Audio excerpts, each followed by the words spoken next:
Padre de pamilya sa Naga City, pigsasabayan pamamasada asin pagtinda nin peanut butter, nganing masustiniran ang pagklase kan sa iyang aki. Padre de pamilya, feeling blessed subuot sa mga nagpost sa social media kan sa iyang produkto. Uyan istorya ni Chris Novello. Kayod kalabaw ang paghahanap buhay ni Tatay Leonardo Roquino kang Naga City sa arual daw para sa iyang pamilya. Apuera kaya akan pamamasada ng tricycle. Mahihiling man sa laog kan pinapasada kaining lunadan ang mga peanut butter na ini. Nagkakantidad 60 hasta 120 pesos. Ang peanut butter na mismong si Tatay Leonardo ang may gibo. Ay na po kaya sir, ano po kaya sa kamahalan po baga kan barakalon bagang unyan. Dahil na po kaya tangan kan pagkaya ding tricycle. Minsan madilin siyang 300, 400.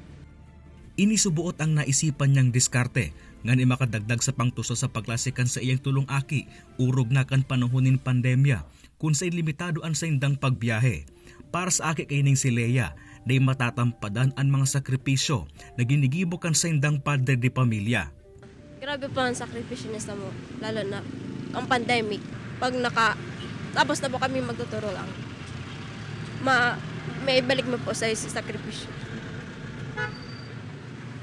Feeling blessed man si Tatay Leonardo sa mga nagheraskan sa iyong paninda asin diskarte sa buhay online dalan para mabisto paan sa iyong special peanut butter. Puon subuot kan may mga nagheraskan sa iyong special peanut butter online, mas nagdakol ang benta kaini na may kukonsidera niyang simpleng regalo na day matatapatan ng anuman na material na bagay.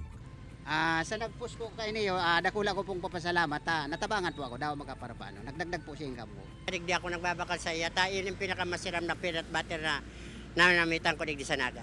Tunay na ang ganda na susukol sa material na bagay. Ang regalo ngunyan nakapaskuhan, kundi sa simpleng gawi, siring kan pag-share online kan pagsusumikap kan iba, may natatabangan na kapwa. Kay banan si Carlo Abunita, Chris Novello, Balitang Bicolandia.